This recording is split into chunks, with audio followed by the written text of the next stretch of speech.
Welcome to the conversation part of the Upper Bowl podcast. We have the executive producer of the Bart Winkler Show that can be heard from 10 p.m. to 2 a.m. on the Infinity Sports Radio Network. He's also an anchor at WFAN in New York City. You can also check him out on the New York Sports Rundown. That's on SNY at night. I'd like to welcome to the podcast. I like to say a fellow Cubs fan because there's not many other Cubs fans we allow on the show. Maybe Mark Silverman from back in the day, because we all know David Kaplan's currently banned, but he has to unban himself. Karlos Ortiz. Carlos, how are we doing? And welcome to the Upper Bowl podcast, by the way. Well, first of all, thank you, Trevor, for having me. It's about time someone give me the recognition I solely deserve. No, I'm kidding. Very kind words, much appreciated. And yes, one of the reasons why I agreed to jump on is very rarely do I get to talk Cubs with someone who actually follows the team as well. So this is very much a treat for me. I'm very excited to be here. I don't call this a safe space, but like if you want to vent, the Upper Bowl podcast is for that. We allow a lot of fandoms on this show. Then I criticize, like, what do you think of this? Like, I criticize Dolphin fan more than anybody, and Dolphin fan wants to punch me in the face half the time, anyways, or any Miami sports fan. So I like to have people I like to talk to. It's also like we like conversation on the pod. I'm not trying to be like the Art of Wrestling with Colt Cabana, but we like to have conversation. It's fun on here. Sure. I mean, if anybody's familiar with my work, which God, please let there be more people that are familiar with that. I don't hold back when it comes to my venting. So be careful what you wish for here. Hey, I like it because most of Chicago people, I make this my current joke. They're glazers for the Ricketts family. And I tell them, the Brett Taylors of the world. Yeah, 1,000%. Oh, I throw David Kaplan in there too, by the way, from ESPN 1000. Oh, like sure. I tell him, enjoy the check in the mail. I know it's going to clear anyways. So, how much crap do you get for being a Cubs fan at WFAN? Because I'm from that area. I don't get it as much, but I feel you get it the most from all the Yankee fan and Met fans, I guess.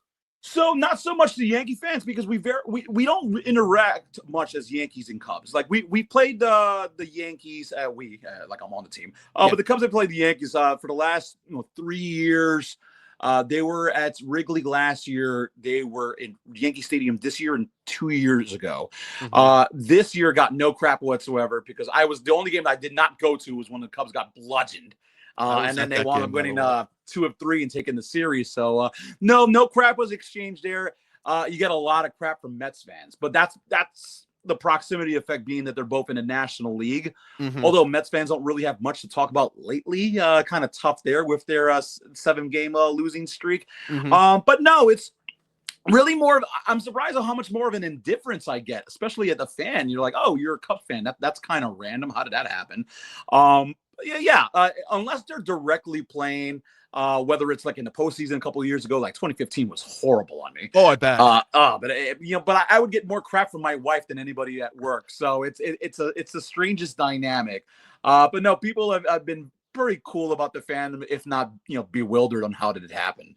I get the most because I went to college in the Midwest. So I went to college in Ohio. So I have friends who are Indians fans, Reds fans, Pirate fans. I got the most crap from Reds fans. It's like, oh, you just want to be cool, part of a cool team. I look at it, I was like, I'm from the Northeast. I didn't want to be a J.O. Yankee fan or Met fan. So calm it down over there, Cincinnati fans. And they look at me. I was like, oh, okay. I was like, yeah, just still shut. I tell the most Reds fans, like, it's been how long since you guys won a postseason series? Oh, yeah, since 1990. So shut the fuck up on us. Yeah, it's like, I don't remember the last time they've been relevant. I think I was 5. So when a Reds fan chirps, I'm like, you exist? Like, I can't believe you haven't been relegated out of the league yet. The only saving grace that they have is they're not the Pirates. Yeah, or not. They're not the Pirates or the Marlins, at least. Yeah. That's the one joke I say. Because I get like occasionally have a few Marlin fans talk shit to me. It's like, remember 2003? It's like, you still around? You still talking shit about that? Jeez, I'm amazed you guys are still watching baseball anyway. Yeah, 2003 was great for you, and then 2004 came just like 98 when they won the World Series in '97, when they just completely dismantled the team. So you don't really get long windows if you're in Miami or a Marlins fan. No, the stay of execution to talk shit on those runs is very short. Oh yeah, it's like, cool, bud. That's cute. Yeah, go away. Go away, please. Let the real baseball fans take over your stadium anyways. Thanks for the $15 tickets. At least you had parking for the Cubs series, unlike the Yankee series back a couple weeks ago down here, which they ran out of parking. That's what. All right, let's talk about the Cubs this year. Where are you? We have to? I think we should, because I feel like we need to rip the team anyways. Oh, it's brutal. It is. here's my comparison of Tom Ricketts. I think we've both been around.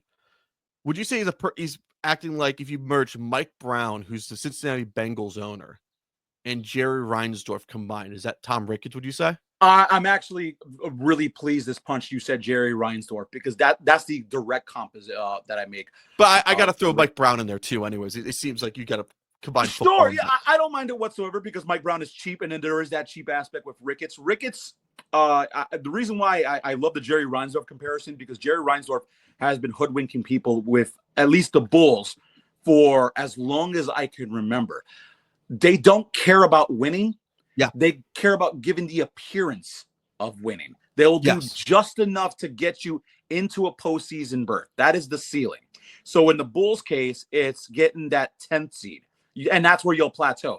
You'll get into the 10th seed. You'll get eliminated by the Miami Heat. And that's your season. Rinse and repeat. You're not bad enough to be a lottery team, but you're not good enough to actually be a serious contender. And that's where the Cubs have been essentially really since 2017. So they win the championship in 16. And listen, I will never take away that accomplishment. My grandfather, God rest his soul, I was not able to see a Cubs World Series. My parents, so many generations have come and gone without seeing the Cubs hoist what Rob Manfred called a piece of tin. Since 1908, so 108 years. Yeah. So that's something I will take with me to my grave. I remember exactly what I was doing, where I was at. That'll never go away. I'm very blessed in that aspect. But it's very possible that might be the only World Series we will ever see. I have that feeling too. 108 years. So Ricketts is pulling the Jerry Reinsdorf, where they'll be good enough to get you into the postseason, but that will be the ceiling. They have not been serious contenders since 2017. They make the playoffs. I say 16 more, but 17. Sure, but 17, they still had it. They still had the outside shot. They made the postseason, and then they got eliminated by the Giants, and it was kind of like Dodgers. Pathetic. I'm sorry, the Dodgers, and it was pathetic fashion. Then they're just literally the definition of an 85 win team for the last 5 years. And that's why this year is just particularly frustrating, to the tune that I've actually checked out of Cubs games for the rest of the year. I made this proclamation a week or two ago. Once the trade deadline came and went, I'm like, that's it. That's what I texted you. Is you want to come on? I'm absolutely done. If Michael Soroka is your headliner for a trade deadline acquisition, get me off of this team. Get me out of here. And that showed me everything that I needed to know, that they were never serious about being a legitimate World Series contender. Now, they are a contender by virtue of how many teams are bad in baseball right now. Yeah. But even with, so I live in New York, right? So I got the Yankees and the Mets in my backyard. Even as bad as both of those teams have been playing in the last couple of weeks, the Mets losing 7 straight. The Yankees at one point had lost 5, 6 straight. Bullpens blowing it up. Devin Williams has been broken. I would trade my bullpen with those bullpens at any time. You can see that these guys are actually trying. The Yankees and Mets both had amazing trade deadlines. Agreed. The Cubs, Michael Soroka, Andrew Kittredge from Baltimore, one of the Rogers twins that I never remember if it's Trevor or Taylor. I don't even care. And then Willie Castro, who's a nice player. There is something to be said about having a utility guy that can provide some depth. He's not going to come out here and give you a home run every 3 games or so. What he's going to do is just give the regulars a breather and not completely shit the bed. So that Willie Castro acquisition, I was a fan of. Everything else was dog shit. This was literally hey, we're going to rest on our laurels that the Brewers aren't going to be this good for the rest of the year. We're not going to be this mid for the rest of the year. We're not going to continue to play 500 ball like we've been paying for the last 2 months. Who we really are the Cubs of the first 2 months of the season, when they were world beaters, beating the hell out of everybody. Yeah. They had the best record against teams over 500 in the league. That's who we really are. And once we get Jameson Tyone and Javier Assad back, this is it. That's the World Series right there. The mechanic Javier Assad, I call him.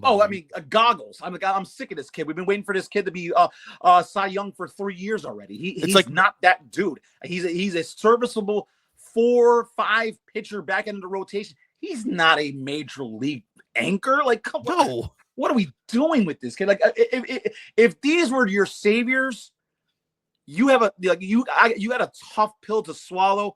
I'm so far ahead of the curve already. I cannot wait for football season. Same too. And being a Giants fan, there's going to get 4. I can't wait for a 4-win season. That's how fucking bad the Cubs have been the last 2 months. And if you know what, and I want to be fair. You asked for a rant, and here it is. I don't even know which direction I'm going anymore. It's not even the Cubs have been bad. It's that the trade deadline has been so demoralizing because this, in a long time, this was the year that you can conceivably see this is a World Series contender. Okay. But you had glaring holes, much like every other team, except for the Dodgers, although the Dodgers is injuries.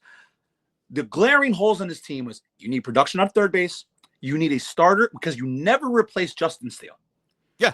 So you needed a starter or two starters. Or two. But, I wouldn't have been greedy because, as we saw, not a lot of starting pitching moves. So I can't really kill the Cubs for that because who was the big guy that moved? Dylan Cease didn't go anywhere. No. Merrill Hodge didn't go anywhere. So, there's a Merrill bunch Kelly of people went, and that was it. Right. So you can't force teams to make a trade with you, and then there was really no starters to be had. So I can't necessarily kill the Cubs for that. I can kill the Cubs for not getting Eugenio Suarez. Yeah. You got prospects that you're probably not going to see for another 2 years or so. And it's unfathomable to not push your chips to the middle of the table when you haven't been this close to a World Series and easily 5 to 6 years for a franchise that is starved. And then it's insane to say that a Cubs fans are starved for a championship, considering they just went through a 108-year drought. Yeah. But this is what happens when you give them a taste of winning. I want more. So to see the Yankees and the Mets and the Padres and the Mariners and all these other teams go for it, where essentially not only did you stand pat, you kind of doubled down on mediocrity. It's extremely frustrating. I don't remember what your original question was, but I'm sure the answer was in there somewhere. It was in there. And I always say this. I've kind of came to call Jed Hoyer the biggest fraud in baseball history for GM. Are you down for that? No, because Carter Hawkins exists. I know, Carter Hawkins is absolutely a figurehead GM. I don't even know what he does there. Jed Hoyer runs the team. Carter is literally just a puppet. Have you seen his? I went really into deep dive. I was like, what did Jed Hoyer do in his last time as GM without Theo Epstein? Have you gone through that rabbit hole yet or no?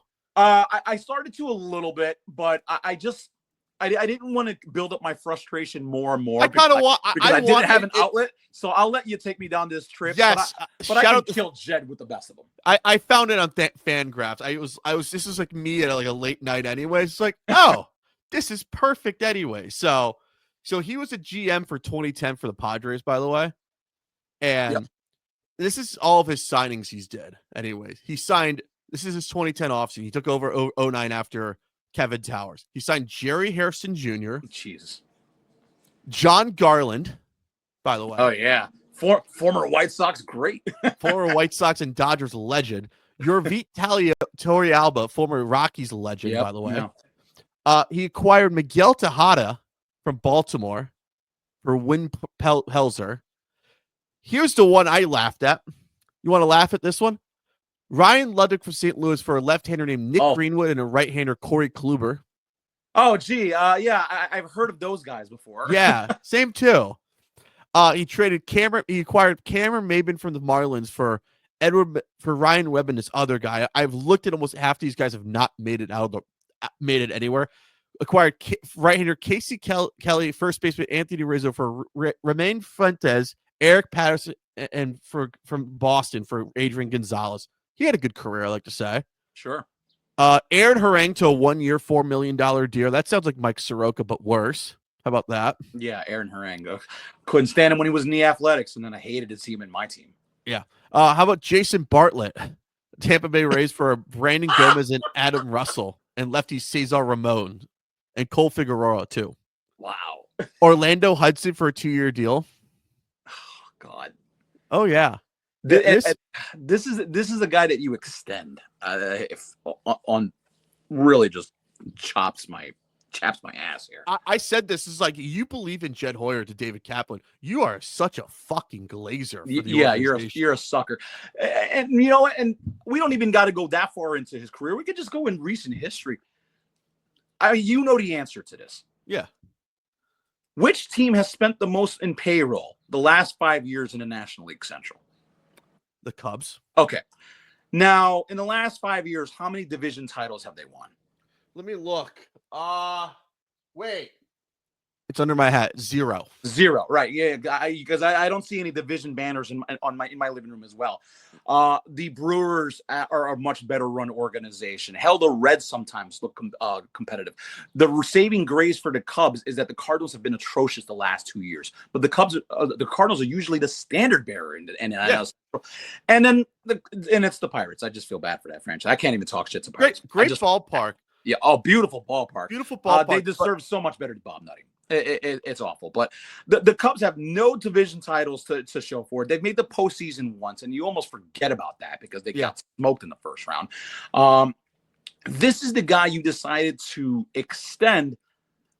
Tom Ricketts giving you the pat on the back. Hey, don't come into this trade deadline feeling like you got the sword of Damocles over your head.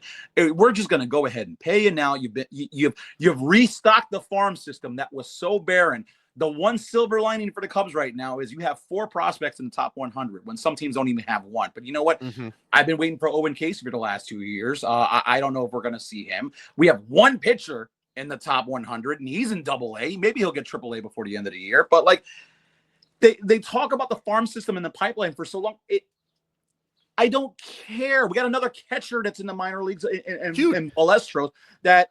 He was getting blocked up a 1-year deal with Carson Kelly, and hell, even Reese McGuire looked like he was a hitting catcher. So, like, you had prospects that you could have flipped for help right now. This whole trying to win now and win later mantra has not worked for several teams, and it has not worked for the Cubs. No. So I don't understand why they think they're going to be the first ones to crack that egg when even the Rays haven't been able to figure it out. The Rays have always perpetually, we'll win now and we'll win later. Well, they usually get the win later part okay because their prospects are great. It's the win now that's always hurt them. The Cubs are a team of half measures. You cannot half-ass this thing. Either go all in or get off of the pot. And it just fucking drives me off a fucking cliff. Like when you're this close and this good to just shit the bed with a trade deadline because you don't want to give up on prospects that I can fucking guarantee you, not all of these guys will be major leaguers. And two of them will be Yankees in 2 years because that's what you do. You dump talent to the Yankees. Why did I agree to talk about the Cubs today? Hey. It could be worse. I could be forcing you to talk Giants, which I'm not going to do that to you. That's a heart attack waiting. I don't want to see that. I'm actually more optimistic about the Giants than I am about the Cubs. But I feel like, oh man, I completely forgot about your roundabout question. Is Ricketts Jerry Reinsdorf? He might be worse because with Jerry Reinsdorf, he doesn't have much money. Ricketts has money. He is a billionaire. He just wants to act like the Tampa Bay Rays with more money. Yeah. Do not go 1 penny above that competitive balance tax, and we'll be okay. With the results be damned. Would you, if Jed Hoyer gets extended, would you want Mike Rizzo, the old Nationals GM? No, not really. I mean, Mike Rizzo actually, I thought he got a raw deal in Washington. I mean, he did deliver them a World Series championship. So for him to get him and Dave Martinez, I felt like they got really royally raw dogged by Ted Leonsis, and Washington ownership there. But the thing with Rizzo is, I will give him criticism for this. They had major league talent. It was their farm system that wasn't that great. So there were times where the Nationals, they would have been able to make playoff pushes and try to and get better at the trade deadline, but they had nobody to trade except for people that were already on the major league roster. So Mike Rizzo had his shortcomings.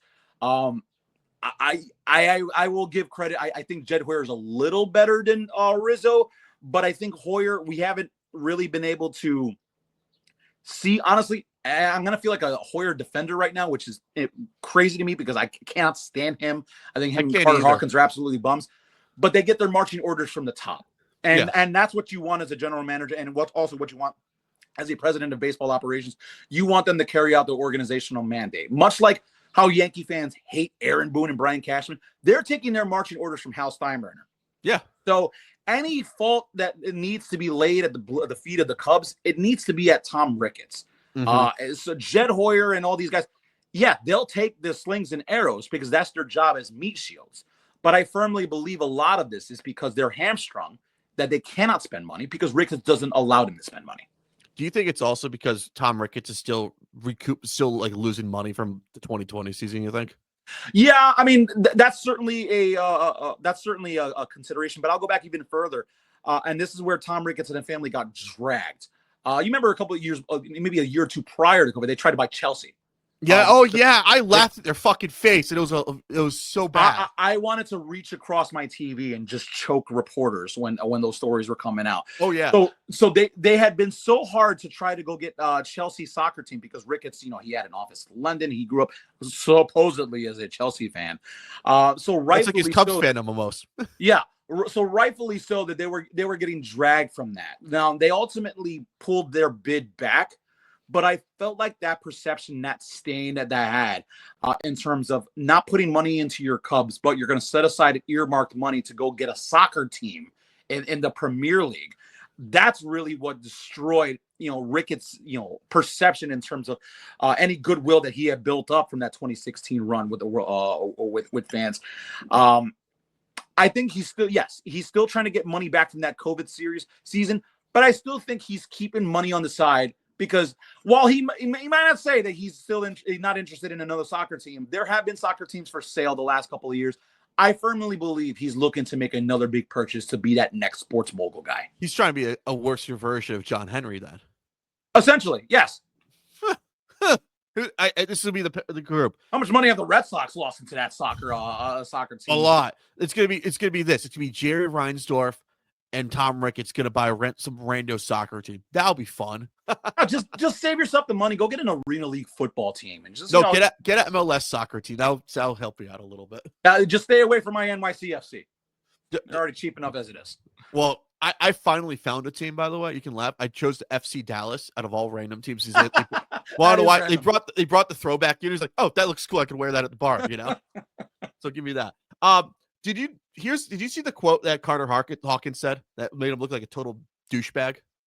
Oh, you got to be specific on which quote. We're looking at 2030, not 2025. Yeah, I mean that it just goes back to the shit that I was saying earlier with this guy. They want it's half measures. They want to win now and win later.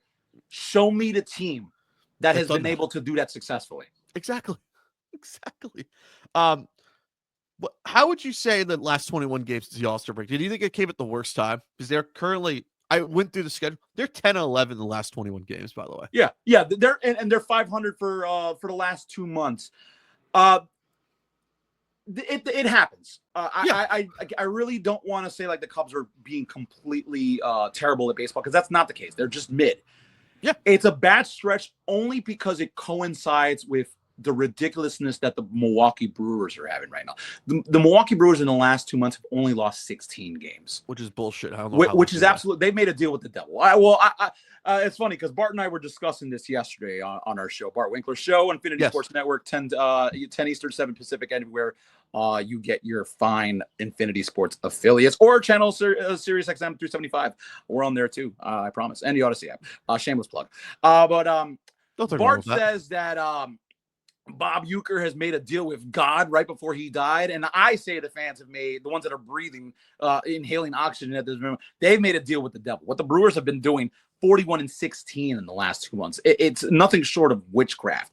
That's why the Cubs stretch of mediocre baseball is so bad. Not because of what the Cubs are doing by themselves, but because of how good the Brewers are. And this is not a fluke. The Brewers don't mash the ball like everybody else. They're not out slugging people with home runs. They have almost perfected the small ball approach, and they have a rotation that's very possible. If it was anybody other than the Brewers, I would say that this is a World Series caliber rotation. But my only saving grace is that the Brewers always shit the bed in the playoffs. And that's what I'm really hoping for this year. I'm hoping that this year becomes more of the same. They'll get everybody's hopes up. And then come October, oh, damn, Pete Alonso just beat us with another walk-off home run. And the Mets just make this miraculously run. And we completely forget it was the Brewers that took them to a 5-game series. So I'm hoping that the Brewers shit the bed again. But it happens. Teams run into, walls all the time. It actually happened to the Cubs a little earlier as well. In June, end of May, they had a 500 stretch as well. It wouldn't have been this bad if it wasn't for the Brewers. Yeah, I personally hate Brewer fans, honestly, because Yeah, I don't mind them as much. no, here's me. Did you know a Brewer fan before 2007? Oh, no. But, they don't exist. And in fact, the only Brewer fan I know right now is Bart Winkler. Yeah. So I always tell this to a Brewer fan that talks shit to me, like, where were you when Richie Sexton was playing or Ryan Braun? Anyway, Ryan Braun. If the Ryan Braun jersey you have, does that come with steroids at least? That gets them really good. Be really pissy, by the way. So try that joke. Try it on for size at least. So that's how I always feel. It's like you Brewer fans, you're the happiest thing on earth. It's like you're gonna get let down just like the Packers let you down in the playoffs. So I can't wait for it. Oh, yeah. I'm ready for this letdown so badly, and I hope this is me. I'm very petty. I know Ryan Sandberg passed away. I kind of want him like make a deal of like, hey, I know you made a deal with the Brewers. Let me fix some stuff in the sports world and have some stuff on the Cubs side for once if they face off in the playoffs. That's what I really want because I want to tell Brewers fan to shove it anyways. I won't miss an opportunity to tell a Brewers fan shove it. It's just the nature of being in the same division with these guys. I know it's the worst anyways. How much shit does Bart Winkler give you since you're a Cubs fan anyways? He actually, I've been waiting for him to kind of really twist that knife the last couple of weeks. He's actually taken a very high moral high ground. I hate that I think he should be more savage anyways. He's kind of a yeah, because I won't miss an opportunity to take a little jab here and there. He really should be making me eat a shit sandwich, but yeah. He understands how cheap that Ricketts is, and he's just like, Cubs fans don't really deserve this guy. And Craig Counsell, it's not his fault the Cubs overpaid for him, and no, they were so hot to get him. I mean, Counsell, he's a whatever manager. The managers are not they're not game changers anymore. So so Bart actually gives me a little bit more pity than grief, which I actually think it's worse. I can accept the grief. The pity is just like, oh God, I have the team that right now is the best in baseball feeling sympathy for me. In what world is that logical? So no, he's been a good sport about it, but I wish he really would give me a little bit more shit. Yeah, I expected more from the Wisconsin sports fan, a little more anyway. So tell by passing is like, give him like, where's your evil bone in you? Do you not have one? Is that just is that an NFC North thing? You guys? No, because you know what it is? He knows, just like we know, he knows the Brewers are going to shit the bed when it comes to October. So right now he's just like, let me not build a case for myself in case cold take exposed come around. No, just have the clips ready to go when they lose in the playoffs and just come in and out of break every time just to troll them. That's what I did once with the Dolphin fan once. Made my day anyway, so that's how I go by. Here's my thing: if you could go back into time, would there be a way that you could stop Tom Ricketts from buying the team and let Mark Cuban buy it? Would you say? Oh, 1,000,000%. Because Mark Cuban, granted there was a salary cap in the NBA, but that's only limited to your roster. You can spend as much as you want in terms of your coaches, in terms of your developmental staff, your training facility. You could spend money on the peripherals outside of the roster that can make your organization as attractive as humanly possible. With the Cubs, it's not that they're just cheap at the major league level; they're cheap everywhere else. They're cheap in the entire organization because this is not ran as a baseball team. This is ran as a business, and in any business, the goal is to be profitable. So yes, I would have absolutely stopped Ricketts if I could go back in time. Mark Cuban would have been a fantastic owner. You know what? Call me crazy, because I think Mark Cuban's that's an easy answer. I would fucking take Jerry Jones right now to run the Cubs. And Cowboys fans have been wanting him dead for 30 years because he chased out Jimmy Johnson and he's lost his damn marbles. He's his own general manager. But you know what? At least Jerry Jones actually gives a shit about winning. Yeah. Tom Ricketts does not give one fuck about winning. He only cares about staying in the black or the green or whatever business term you want to. We want to make sure we're not losing dollars. That is the focus of the Cubs. I'd much rather have Jerry Jones as the owner of the Cubs than Tom Ricketts. That's how bad of an owner you got to be. Definitely, for sure. Jerry Jones would be entertaining. Mark Cuban would be entertaining. The old Celtics owner would be at least entertaining as well, too. Think about it. Anybody but Donald Sterling and Jerry Richardson, I'll take. Can I say another one? The old Jack Kent Cook with his fraudulent money. Oh, yeah. That's another one. And have him. Or Dan Snyder. Don't give me Dan Snyder. Don't give me Frank McCourt. Oh my God. Yeah. Because you know what? the stink of McCourt had almost ruined the Dodgers. Now look at the Dodgers. And it's amazing what an owner turnaround can do, because now look at the New York Mets. Yes, they've been playing bad baseball recently, but Steve Cohen has dramatically changed the fortunes of it. He will pay players to go away in order to get draft picks back. When Verlander and Scherzer didn't work out for them, he's like, I will eat this contract. Just give me Jet Williams. Give me your top prospects so I can come in and just rebuild this, get all the goodwill and spend the money where you need to be spending it. So Cohen has been great. Yeah. Just like the Wilpons destroyed the Mets, Fred McCourt almost destroyed the Dodgers. Ricketts is destroying the Cubs. And you know what's crazy? I talk about Ricketts is a billionaire. He's worth $2 billion. He bought that team for $900 million. You know how much the Cubs would get if they were to sell right now? He can easily double up his worth. He doesn't need this team. That's what. Exactly. If you don't got the money to put into it, bro, go get your bag. You can get $8 to $10 billion right now if you sell the team. With a TV deal too, anyways. Oh yes, with marquee, dude. You can. If you're complaining about money, go get your money. Just do not be the owner of the Cubs.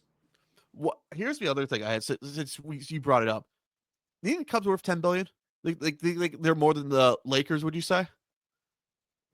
Or below what you think? Slightly below the Lakers, but they're getting there, and here's why. I firmly believe, if you want to put the mark on the tape here on this one, I think the Cubs, if they were to sell within the next 5 years, it's going to be a top 3 sports deal, and simply because the Cubs are right now behind the Dodgers in terms of most influential teams in Japan. And that market is absolutely huge for Major League Baseball. It's case in point, the Tokyo series. You saw the numbers that they were putting up when they took on the Dodgers back in March. And that's how the Cubs were able to get players like Shota Imanaga and Seiya Suzuki. They're making inroads in Japan, much like the Dodgers have been. And that's why the Dodgers have been so successful in getting guys like Hiroki Sasaka and Yoshinobu Yamamoto, and then enticing Shohei Ohtani to come down to play them, because they have such a stranglehold in that market that it's been tough for other teams to do so. The Cubs are the team that's the furthest to the east that have made as much crossroads in Japan than anybody else. That because of that, I want to say seemingly untapped market, but it's getting there. Yeah. The Cubs they could sell for more than the Lakers. I don't think they're more influential as a sports team than the Lakers, because the Lakers, obviously with the Showtime and everything that Jerry Buss did for them, and the history of winning and entertainment, they don't have as much perceived value, I think, but they're going to get more monetary value because of what they're going to do. Not only the American market and the fan base they have there, but also the overseas markets. Oh, definitely. And plus, I said this in the Pod Cup last week as well. If if Tom Ricketts had money, like since his marquee sports is only used for one time of the year, sure. If he had the fucking Blackhawks on during the winter time, do you know how much money he'll be bringing in right now? He's dumber than Wilpon when he made it SNY. Anyways, let's be honest here. Like, if you had a second team with you, not just the Bears, that only works until January, and you're nothing after that. It's like, if you have the Blackhawks on, you're fine anyways. Oh, yeah. The worst thing that could have happened to them was that Chicago Sports Network. That was the worst thing that could have happened to Marquee. Oh, my God. The Chicago Sports Network is also the worst thing ever. And also NBC Sports, we don't want to do sports anymore, so peace out anyways. Here's my little thing I have for Ricketts. Since Wilpon fell to a Ponzi scheme of Bernie Madoff, what Ponzi scheme would Ricketts fall to, do you think? Oh, that's a good question, because I said this. I want him to fall to a Ponzi scheme or a bad divorce within the family, so we could sell the team. I'm the only one that's sick enough to think about this, by the way. Yeah, I don't think anybody nowadays is dumb enough to fall into a Ponzi scheme like the Wilpons. I think what you're going to want is much like Donald Sterling and Jerry Richardson. We're going to need to hear some racist thing that come out of Tom Ricketts' mouth like 20 years ago. And that's just so incendiary that Rob Manfred and the other owners would have no choice but to intervene and step in and be like, hey, dude, you got to step away. You got to hope that Tom Ricketts is basically MLB's Dan Snyder. But unfortunately, from everything that I've seen and heard from this guy, he's not. I know. He's just more. He's just transparently a businessman, and unfortunately, that's not enough to get you forcing to sell a team as an owner. What eventually is going to do it is the fact that Rick is just being like, you know what, I've just had enough of losing money. I got to go ahead and recoup on this investment. So that'll be the only reason that he sells the team. But as long as he's financially viable, I don't think he will. There's no incentive to unless he's just looking for that major payday. I'm trying to figure out what Ponzi scheme would fall through, like a Dogecoin or something. Anyways, I'm trying to be creative here. Anyways, I'm trying. Oh, the Hawk Tua coin would have been great if he jumped into that. Yes. That's what we needed, anyways. So that's what I also want someone to shoulder check him. If he's at a game and the Cubs fans see him, just shoulder check him, like brush his shoulder up and like get out of here, Ricketts, for real. I want to see that now. I'll see. No, my sick, twisted plan is I want to butter him up. I want to make him feel like he's doing a great job as an owner, and just curry favor to that one point where he finally grants me that exclusive interview, and then I just fucking sham wow and ambush him, just dragging. But I make sure it's live streamed, so he gets caught with his pants down, and there's no time to edit it out. That's what I want to do. Yeah, make fun of David Kaplan since he had a nice sit down interview at his fucking couch, anyways. Jesus Christ! All right, we do this. With the Cubs, you play this week, anyways. Play the Blue Jays and the Pirates this week. 3 in Toronto, then 3 in Pittsburgh. Do we have any hope? Do you think they'll salvage any of these series? So the Blue Jays, that's right. I mean, right now with the records, the Blue Jays are their second best team in baseball. I don't actually think that they're as good as their record indicates. Mm-hmm. But it's really more just like how the Brewers winning streak has coincided with the Cubs being mid. I think that's what the Blue Jays right now. They're playing really good baseball with the Yankees being so mid. But I don't think the I don't think the Blue Jays are as good as what their numbers say they are. They're due for regression. And so are the Brewers to an extent. No one can play at that clip forever, but we've been waiting for Milwaukee to fall off and it hasn't happened yet. So in Toronto, we need the torpedo bats to come out versus Milwaukee again. That's what I'm gonna say. Well, that's the crazy. That's funny. Torpedo bats was the story for the first 2-3 weeks of baseball. Everyone's still using the bats, but no one gives a shit about it. Exactly. Nothing's really changed. So I don't understand where all the hubbub went about that. Listen, because it's in Toronto, I'm totally fine just winning one game. I'll be realistic. You win one game, I'd be okay with that. Toronto's still a tough team. The bottom hasn't fallen out yet. With the Pirates, you need a sweep. You need a sweep in the worst way.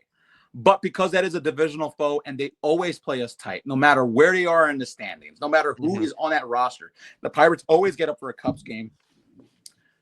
2 of 3, I'd be okay with that. So we're talking about a split between these two series. You walk away with 3 and 3. I'd say that's okay, and it's already pretty much exactly where you are at right now. Anyway, you've been 500 the last 2 months, so just don't go less than 3 and 3. Anything on more of that, then it's a cherry on top of the proverbial sundae. What I don't want to see from Cubs fans and the Cubs themselves is looking past either of these two teams. Yeah, because you got a series with the Brewers waiting after that. You can't worry about Milwaukee later. I mean, you can't worry about Milwaukee right now. No. You're 6.5 back. This is going to sound cliche, and I hate cliches, but it literally is one day at a time. Take care of business in front of the teams that you have. Don't look past either of these guys. Worry about today, and worry about tomorrow. That's right. That's why. All right, let's have some fun here. We're gonna have. What, we haven't been having fun already? We have been fun, but this is when I get to interview. We get to do fun questions. It's a Q&A session. We do. Okay. It's like every first time guest does it. Anyways, doesn't matter who it is. All right, what's the most random Cubs jersey you own, by the way? Oh, that's easy. I have a Chuck Klein. I think the year is 1918. Chuck Klein Chicago Cubs jersey. It is the 3/4 long sleeve one. Okay. And the reason why I say Chuck Klein is the most random Cubs jersey that Cubs player that I own the jersey of is because I know Chuck Klein more as a Philadelphia Philly than as a Chicago Cub. He was a Cub for 3 years. He spent his entire career outside of that with the Philadelphia Phillies, and he won an MVP with them. Like, he's so much more of a Philly than he is a Cub. But I have this jersey. When I saw it, I'm like, I don't care how much it costs. I must have this because it's like getting a fucking Derek Lee jersey. Like, why do you have this?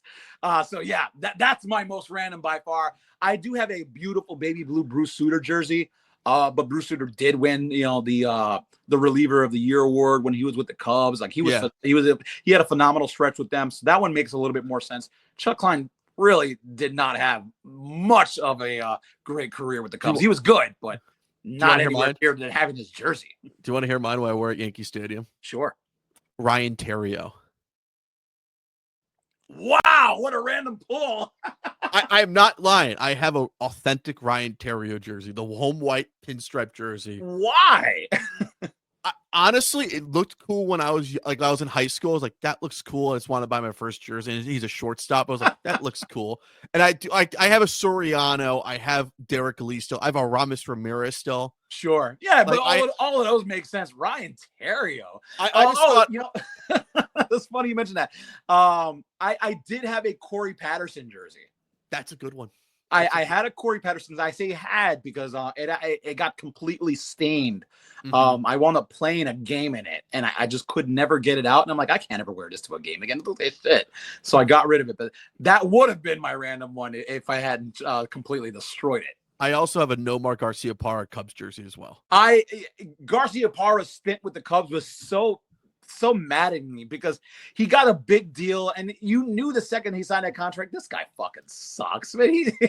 He's just coming here chasing the bag. The Cubs were the only ones dumb enough to give him that fucking a 1 year deal. A 1 year deal, anyways. That's the thing. I do like that batting practice Garciaparra jersey, but I would never buy a Nomar Cubs jersey. Never. I have the blue one for Nomar, and it was authentic too. Anyway, yeah. I found it on. So funny. I found it on eBay, and it was in Vancouver, Canada. I was like, I have to get this. Immediately buy, anyways. It was during COVID too, so it took extra long too. Also, so that's great. But the Theriot one is my favorite one because I wear that. It's so random. It is. If you should really tell, oh, you're really a Cubs fan. Like, that's yeah, right. The 06, the mid 2000s Cubs are my favorite, anyways. And Ricketts ripped it out of the funness for me, anyways. Oh, that's so funny because you know what? It's like exposing Dave Matthews band fans where they're like, "Oh, I love Dave Matthews," and they can't name a song past Ants Marching. So that's what I like to do to expose some of these fair weather shit Cubs fans. I'm like, "Oh yeah, so what did you think about Aramis Ramirez's team?" And yeah, they might be able to spew a couple things. I'm like, all right, well, what do you think about Alex Gonzalez's stints at the Cubs? And they can't even tell you who the fuck he was. Meanwhile, he was probably the guy the luckiest Cubs player in franchise history. He skated by because of Steve Bartman. I will never forgive Alex Gonzalez, but I love exposing Cubs fans that don't know crap. It's so much fun to do in Miami when you go down here for when they come in South Florida. It's literally all Cubs fans, and you see the basic bitch jerseys is Rizzo, Bryant, Javi. This. It's I have a Rizzo jersey, I just don't wear it. That's the thing. It's such a basic bitch jersey. It's the basic bitch look. Me and Duncan Dad always say it's always the white pinstripe jersey. And it's a Chris Bryant jersey. Yeah, that's the jersey you wear to go get your mocha chai latte from Starbucks. Exactly. It's like the Derek Jeter look. Everyone has a Derek Jeter jersey. Sure. Everyone if you know a real Cubs fan, it's like someone like a Ryan Sandberg jersey or someone really random. That's the one I got on right now, baby. I have the 97 Sandberg BP jersey. Beautiful. That's the one. Everyone has the 80s. I like the 97 one. Looks way cooler anyway. Yeah, so I'll be basic in that regard. I got the 87 pinstripe and I got the 86 road blue, which is gorgeous. I'm trying to get one of those, but I just don't want to spend $300 on. No, I can't blame you. In this economy, well, this economy of Mitchell and Ness overproducing everything is I don't even want this, honestly. Yeah. a Nomar Cubs jersey, they have a Mitchell and Ness. Out of all people, you chose him. Yeah. So I got to consult for them. I'm like, hey, listen, these are the players. I still want my throwback Sosa jersey. We haven't even gotten that. That's the one I'm waiting for, anyways. That's what when that one drops, I'm gonna go ahead and just pull the credit card out of dust. Like Tom Ricketts does when he has to spend for a big name player. How much do I have to spend for Kyle Tucker anyway? Oh yeah. Can we get rid of Cody Bellinger to make the money add up? We'll take Cody Petit and then DFA him. Yeah. And we'll DF Ryan Presley too, also sooner or later. I was very happy with that one. I was super mixed warm. I was like, what's the point of this dude? This dude blows chunks anyways. I have a buddy who's an Astro fan, Tyler Milner. It's are you enjoying Ryan Presley? He's like, do you want him back? Because he sucks anyways. Yeah, and you know what's fucking crazy? The balls on Ryan Presley that he was even thinking about not waiving his no trade clause. You were that fucking dude anyway. Yeah, you wanted to do the song and dance about waiving your no trade clause and getting out of the Astros when everybody knew you stunk. You made a big deal come to the Cubs and then you got rocked. Yeah, definitely. That's like the Yankees allowing facial hair for Devin Williams. What are you doing? This is who you decided to anoint as your king. Or like you should have like I say Yankee fans have lost an edge anyways. Like you getting rid of the facial hair thing is the worst thing ever.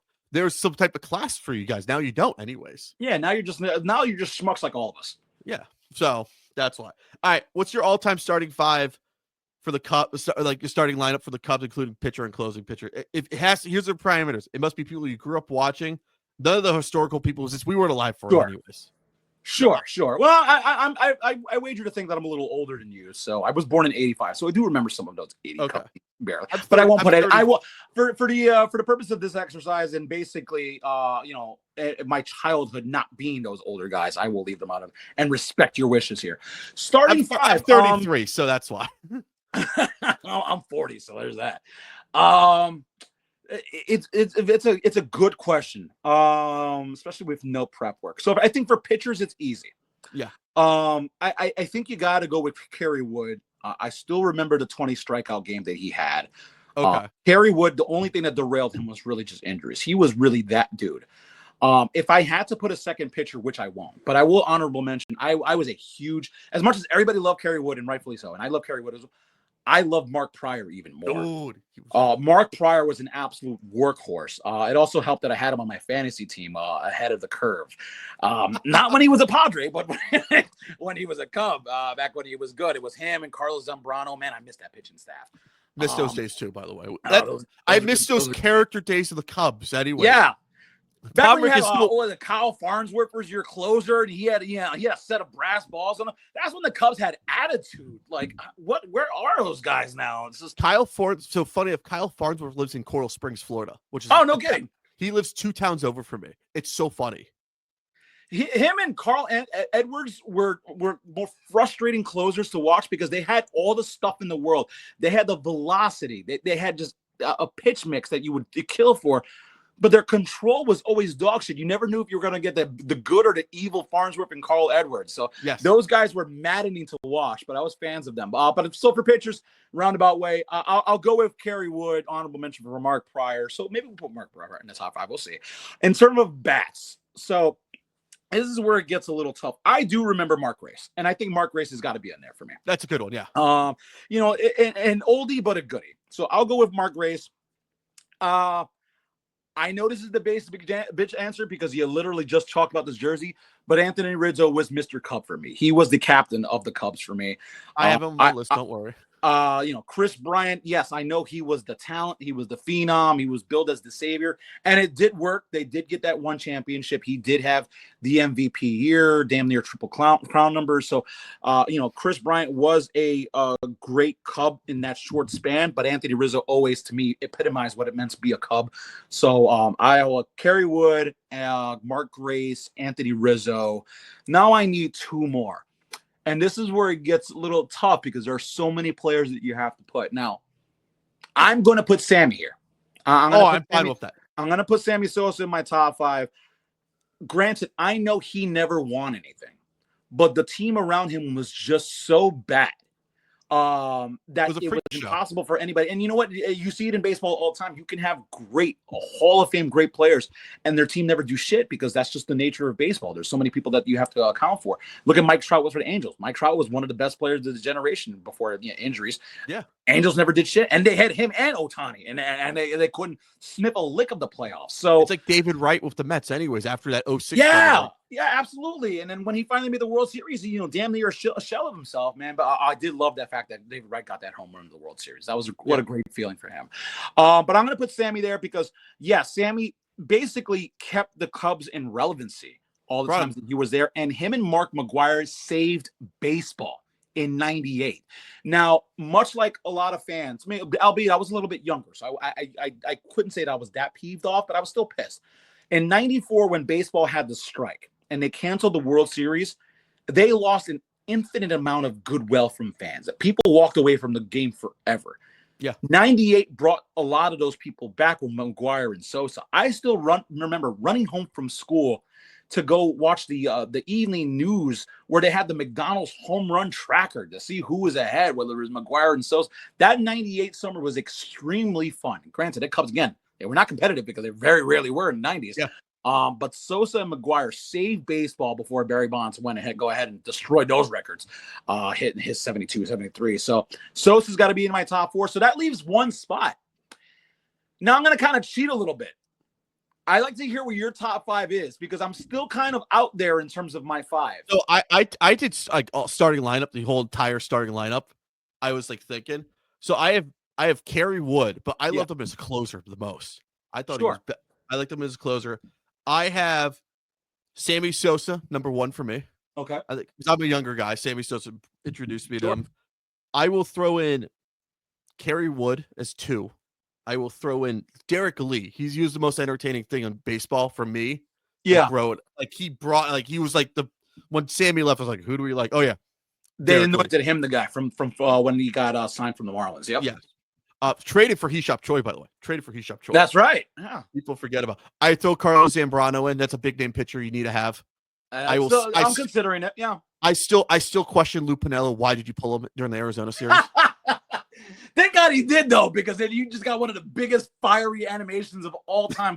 I love Zambrano's moxie, although it turns out he was like beating his girlfriend or some shit like that. I know. A little too out of bed. I throw Anthony Rizzo in there. He is Mr. Cub. Like I put him as number 5 because it's like he brought a World Series in, but there are so many other players that were like there's a ton of players. Like I did a whole starting lineup anyways. Here's mine. You're gonna laugh. I put Greg Maddux as starting pitcher. Okay, I don't mind that. Listen, there was a stat called a Maddux now because of him. Yeah, I think Kerry Wood closer. I think he was more fun as a closer. I felt, especially all the injuries. Like put him as closer, you're good. I put Giovanni Soto as your catcher. Wow, what a pull. Okay. Yeah. Rizzo at first. For me, this is me. I put Terrio at second. Aramis at third. A healthy Nomar Garciaparra at short when no longer dog shit. Chris Bryant, left field. Center field, Jim Edmonds. Right field, Sammy Sosa. Your DH is Derek Lee. I can get behind that.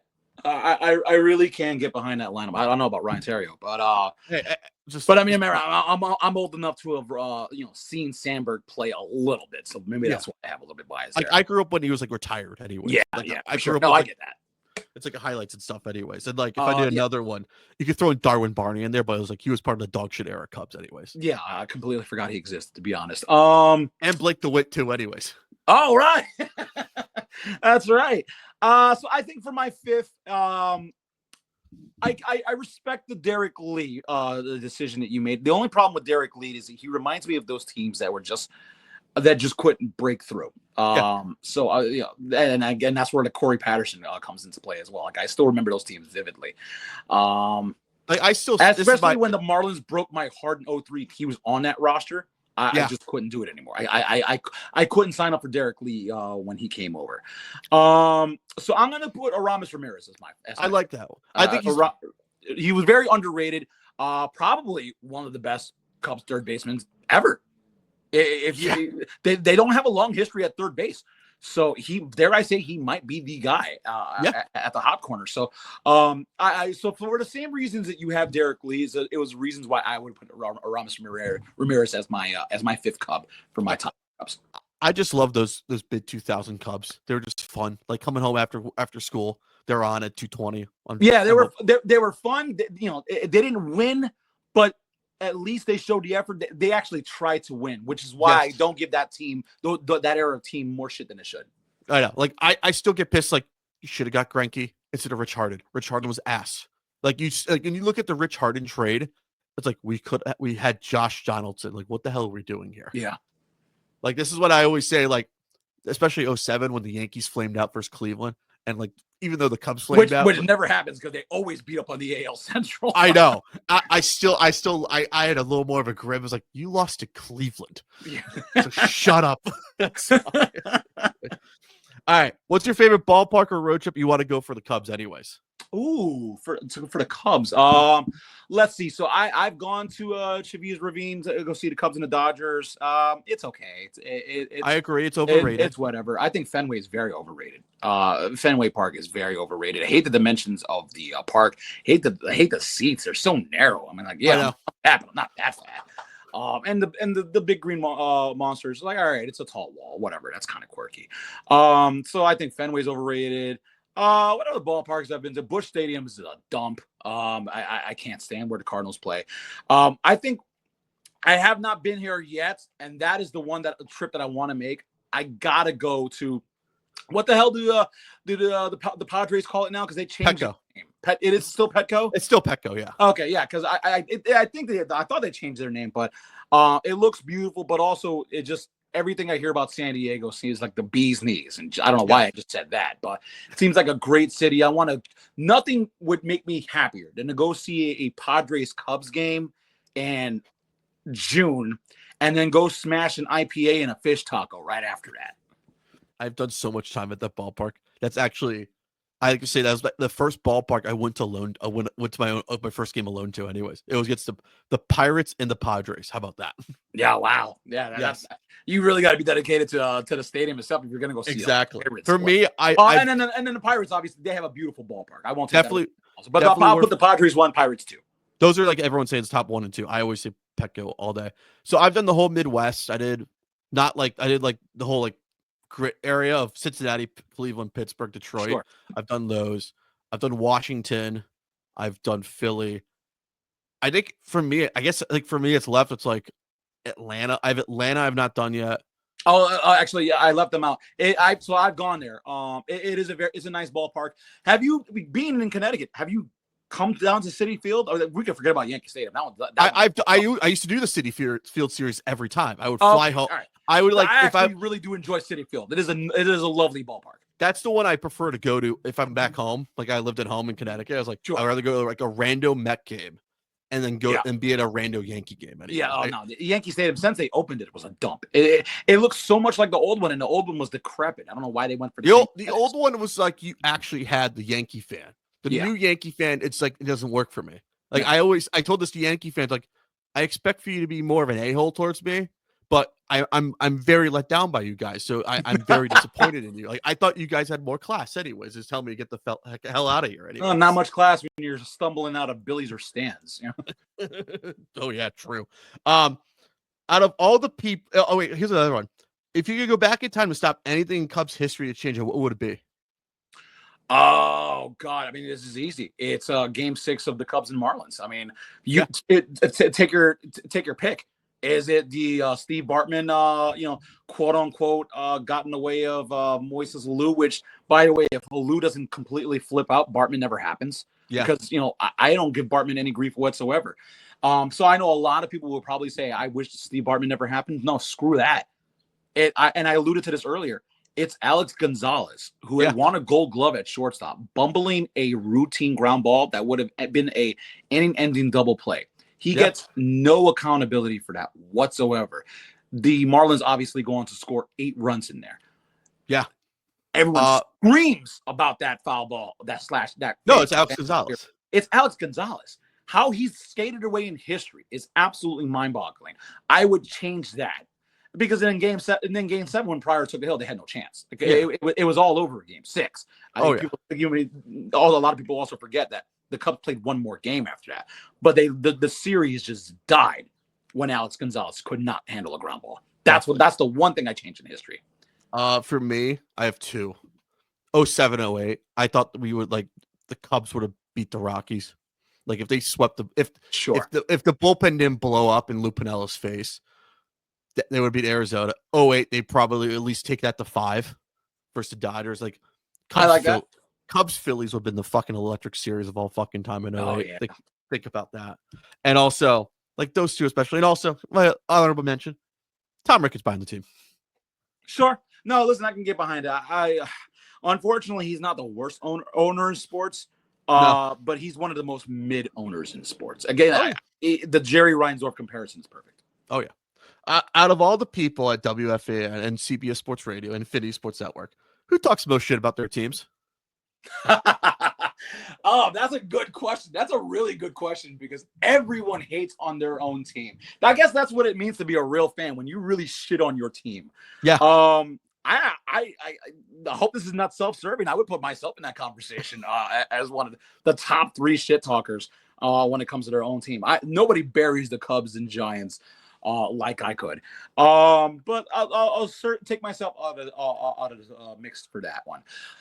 Wow, that is a good question. I think Evan Roberts is very fair in his criticism with the Mets. Yeah. Evan Roberts will not hesitate to take a flamethrower to them. Brandon Tierney will shit on the Yankees as much as possible when they deserve it. He can be a bit of a homer as well, but I do like BT when it comes to his Yankee fandom. C-Mac, really good dude. People call him a shill, a Cashman shill, a Yankee shill. He kind of deserves that moniker a little bit sometimes. he'll kill him, but I feel like not as much as he should, like BT would. Let's see. Alvin Cintron with the Mets. He'll take a flamethrower to them. So I do appreciate the Mets side of things. I would, yeah. It's weird. I don't know if there's one single person that can wear the moniker. I think everyone has their own teams that they can have that right. Like a BT Yankees, Evan Mets, Alvin Mets, Sean Morash with the New York Rangers. That's a good one. Yes. He will take a sledgehammer to them when they deserve it. Chris Drury should have got fucking fired. I never understood how James Dolan doubled down and extended him, let alone fired him. And then sounds like Jed Hoyer almost. It's very strange. Well, at least with Drury's case, they made it to two Eastern Conference Finals before they wound up getting blitzed by Florida, respectively, and then Tampa that one year. So yeah, those are the guys I will put up there. I don't think there's one person that has pretty much all teams on lock, other than me, and I'll pat myself on the back for that. I get the most shit because I rip the Eagles the most down here, and everyone's like, whatever. There's nothing to rip. You guys last 2 years before they won the Super Bowl, anyways. I was ripping them a shred, anyways. Also, the Dolphin fan's kind of funny, anyways. There's a lot of Dolphin fan. There's one Jet fan I work with, anyways. His name is Vlad. He's a Yankee fan and a Jet fan. Best combo out there. Poor soul. I mean, side note, I know we weren't talking Dolphins, and I certainly won't spend too much time here. If you really hate Dolphin fans, this is going to be a perfect year for you. What the hell are they doing? This is might struggle to get 7-win season as I've ever seen a team coming into the NFL. The Dolphins are going to be in a really bad spot. I got them at 6-11 this year. I don't hate it. I really don't hate it. I know. That's me. All right. Funny story about Cubs opening day with you and Bart Winkler, by the way. I got to ask, what was Bart Winkler like going to the Chicago Cubs game at Wrigley? Very subdued. So Bart is an animated guy. We talk every day, even when it's not about the show. We'll just talk random shit throughout the day. Which, speaking of which, I got to get him some guests soon. We started doing our football previews, which is the hardest month of the year for me, is August. But I expected to see, kind of a regular chill Bart, ready to get some pops in, have a couple of adult beverages. But because the Brewers were not playing, it was the Cubs and Padres. He was a lot more subdued than I thought he would be. He came in no team paraphernalia whatsoever. Basically the epitome of a generic baseball fan where he just doesn't mean to be offensive, is just happy to be there. And he was kind of reserved throughout the day. But in hindsight, and we both spoke about this, the problem was he had to go do the show that night. Mm-hmm. The plan was for me to also do the show from Chicago, but we never really got those details worked out with the score 670. Mitch Rosen was was a nice guy, but I didn't get a chance to really kind of connect with him as I thought that I would. But Mitch, if you're listening, hi. He follows me on Twitter now. So maybe next time it'll be easier. But so I wound up not working. Bart had to make his way back up to Milwaukee. So we never got those libations in. We didn't really get to drink. He's like, I should have took off, and the Brewers were playing a night game. So we should have just done the interstate doubleheader where you hit the home opener in Wrigley, do your little pregame there, take the train or drive up to Milwaukee, hit the night game, and that's where you really go to Pound Town with some brews. So we fucked up that one. We'll try to do that again another time. But it was very comfortable, very natural. It's the first time I'd ever met him, but it felt like I've known him forever. So it was a good time, and I'm very grateful that Bart was able to make the time to come down and do the trip. That is awesome. Promote yourself. Where can everyone follow you and listen to you every day on Twitter? For the love of God, you can find us on the Bart Winkler Show That is Monday through Friday nights, 10 p.m. Eastern, 7 Pacific. You do the math if you're anywhere in the middle. Find us on the Infinity Sports Network, where most of your local stations will carry us, especially at that time slot. If not, don't worry about it. You can find us on the free Odyssey app. That's AUDACY. And iHeartRadio app too. That's right, and the TuneIn app. So we're on 3 different apps. We're hoping to get on YouTube with digitally and streaming soon. Still trying to work out some particulars there, but that'll be the next step. And if you have Sirius XM, we're on channel 375. Yeah, you might have to dig down a little bit lower, but it's worth the dig. Bart and I try to make it as fun and entertaining as possible every night. One thing that I do love about Bart and the show itself is there's a lot of creative freedom. And we don't take ourselves too seriously. We don't look at coming to do the show as like church or work. You know, a lot of this it's fun at the end of the day. Like if I wanted to get into serious stuff, I would have gotten into the news. But you know, I like working in a candy store. So now hopefully those who have been listening to us feel the fact that we have a lot of joy in what we do. This isn't a grind whatsoever. Getting out at 2:00 in the morning isn't ideal, but there are far worse things to be doing. And I am always grateful to anybody who does check us out. And if you haven't, trust me, it's a lot of fun. There are worse ways to kill. There are worse ways to kill time than listening to us. Hey, I always say this: you guys are the perfect time because everyone's reacting to every game that happened on the East Coast, and you're reacting to all the West Coast or Central Time games. Anyways, that's perfect. Anyways. Yeah, I now do we long for the daytime? Absolutely, but yes. That's really more of a selfish lifestyle choice than it is about the nature of the time slot. Because you're right, I do like the fact that we get first crack at the takes coming out of these games. So that Definitely. For as long as we're on this time slot, I do appreciate it. Karlos, you're a recurring guest of the Upper Bowl podcast. We thank you for that, by the way. I appreciate it, dude. Anytime you want to chop it up, I'm happy to do so. And by the way, I meant to mention this when I first got on the Upper Bowl Pod. It's very apropos name because considering I work in radio, those are the only tickets that I can afford, the Upper Bowl. So this really speaks to my status. But this was a ton of fun, and I appreciate you having me on, man. Definitely. That story goes back a long way. It's so funny. I'll have to explain it to you anyway. So thank you for coming on. We appreciate it. Of course. Thank you.